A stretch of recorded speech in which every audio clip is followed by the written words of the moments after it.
Ukraine today lives under a full-scale war with the Russian Federation and prolonged martial law.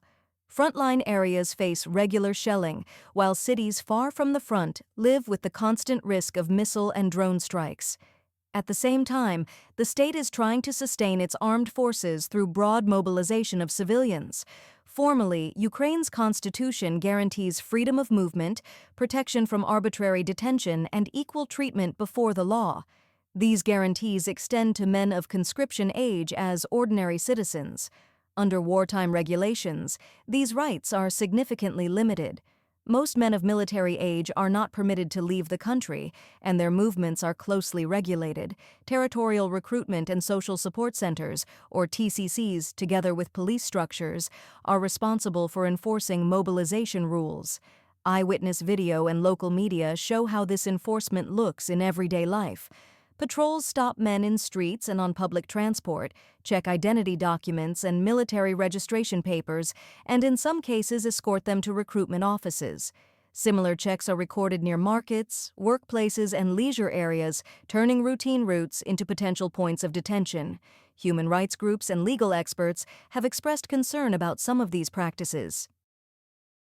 Recorded incidents show recruiters and police officers using physical force to push citizens into vehicles or restrain those who resist, and observers argue that certain detentions take place without a clear legal explanation or full information about people's rights.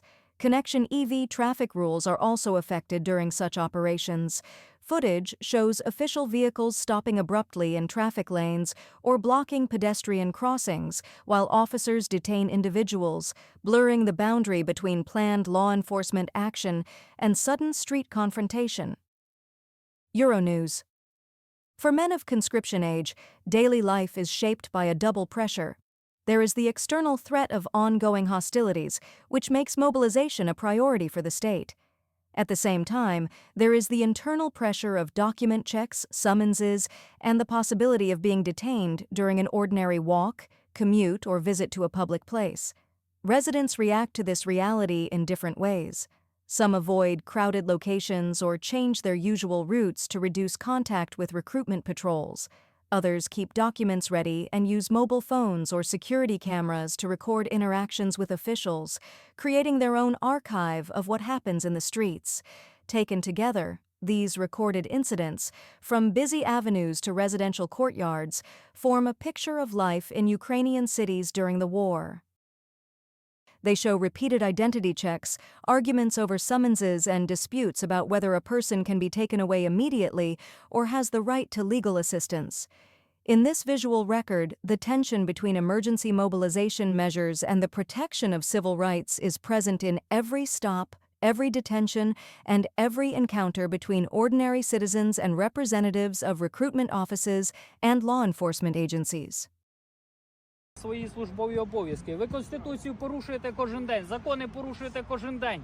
Тобто, якщо на вези метро до мене підійдуть депутати, я скажу, я вам не покажу. Я собі далі йду спокійно. Я правильно розумію? Да. Да? Да.